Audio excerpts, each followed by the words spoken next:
Magandang umaga mga bata, narito na ang ating aralin para sa araw na ito. Ito ay pinamagatang pangangalaga sa sarili bilang binata at dalaga. Para sa ating mga layunin, una, nakikilala ang mga pisikal, mental, sosyal at spiritual na pagbabago bilang binata at dalaga sa pamamagitan ng infographics.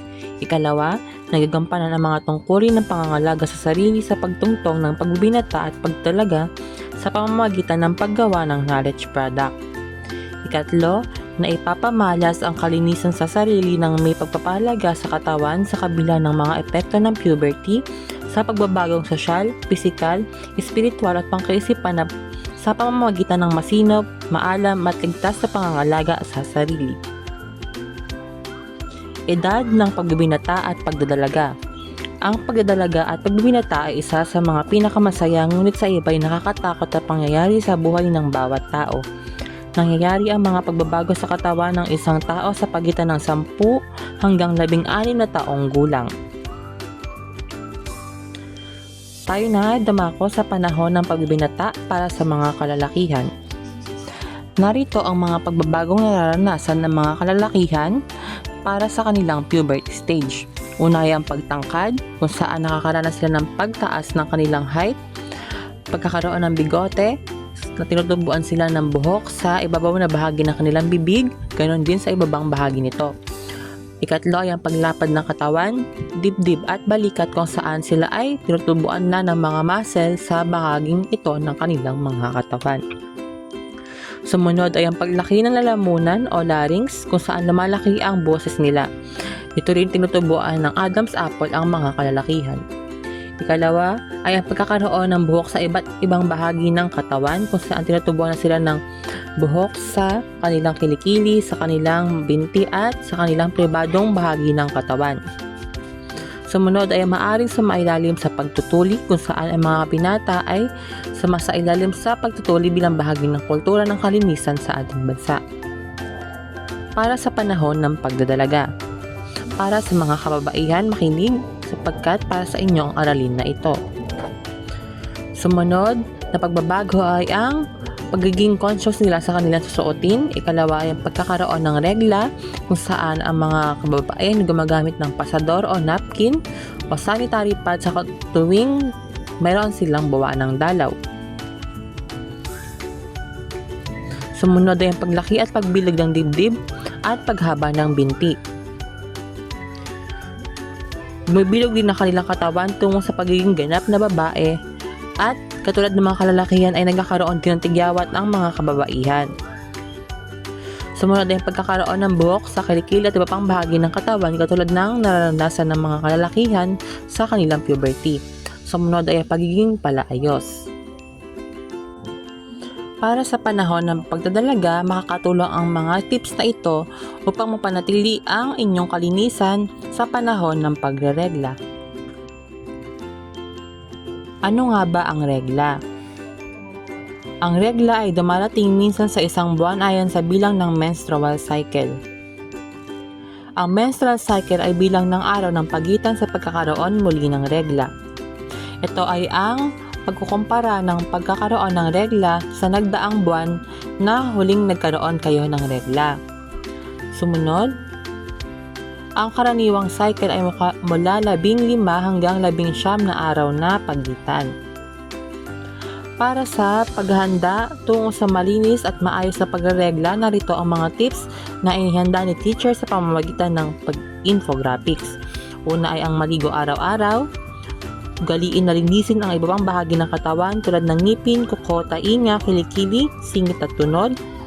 Magpalit ng pasador tuwing ikatlo o ikaapat na oras kung kinakailangan. Gumamit ng deodorant, tawas o kalamansi sa kilikili at singit upang makaiwas sa amoy ng katawan. Dalasan din ang paghihilamos upang maiwasan ng pagkakaroon ng tigyawat.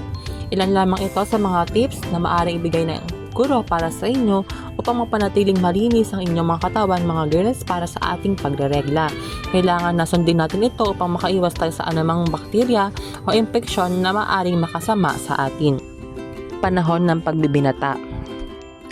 Narito ang mga dapat ninyong gawin sa inyong panahon ng pagtutuli. Una, dapat gumamit ng maluwag na pantalon, shorts o pajama upang mahanginan at matuyo agad ang sugat. Iwasan natin ng pagsuot ng masikip na maong o anumang shorts upang makatulong sa mabilis na paggaling ng ating sugat sapagkat tayo ay sumailalim sa pagtutuli. Sumunod ay ang kailangang palitan ang balot ng tunod at linisin ito araw-araw upang mapanatiling malinis at makatulong din sa mabilisang paggaling lalong-lalo na't makaiwas sa impeksyon. Para naman sa kalinisan, kapag ang kalalakihan ay sumailalim sa bagong pagtutuli, narito ang mga tips na maaaring ibigay ni teacher para sa inyo. Una ay ang magsabon at banlawang mabuti ang mga kamay bago hawakan ang sugat. Ikalawa, linisin ang sugat ng katas ng pinakaluang dahon ng bayabas habang ito ay sariwa pa. Kumain ng masustansyang pagkain upang mapabilis ang paghilom ng sugat. Iwasang kumain ng malansang pagkain tulad ng hipon, bagoong, malansang itlog at iba pa. At ang panghuli ay magsuot na maayos, maluwag at malinis na pangbaba. Ayan, tapos na tayo sa ating aralin para sa panahon ng pagbibinata at pagdadalaga. Dumako na tayo sa mga pagbabagong nararanasan ng mga kababaihan at kalalakihan na tuwing sila ay sumasailalim sa panahon ng pagbibinata at pagdadalaga. Una ay ang pagbabagong emosyonal. Nakakaranas ng pagkamadamdamin at pagbabago sa damdamin habang natututo kayong makilala ang inyong mga sarili. Halimbawa, nakakaranas ng paghanga sa katapat na kasarian, nagiging mainitin ng ulo, at syempre dito rin nakakaranas kayo ng pagkamadamdamin at tandaan na normal lamang ang mga bahaging ito at dapat na hindi natin pinipigil ang ating damdamin sapagkat ito ay bahagi ng puberty. Sumunod ay ang pagbabagong sosyal kung saan nagiging mas interesado kayo sa pakikisalamuha, pagkakaroon ng barkada at paghahanap ng pagtanggap mula sa iba. Dito ang pagiging mas interesado kayo sa pakikisalamuha at nakakalala kayo ng iba't ibang mga kaibigan na maaari ninyong pakisamahan sa inyong komunidad, sa tahanan, sa inyong mga kapatid at maging sa paaralan. Sumunod ay ang pagbabagong pangkaisipan. Lumalawak ang inyong pag-iisip at kakayahang magdesisyon habang nakatulong itong unawain ang mga komplikadong sitwasyon sa buhay. Halimbawa nito ay ang pagiging makatwiran sa mga desisyon na inyong isinasagawa. At ganon din sa mga bagay na inyong kailangan pagnilayan upang makagawa ng maayos na pagpapasya.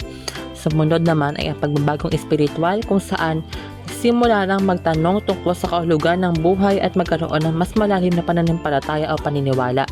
Nito lumalapit na tayo sa poong may kapal.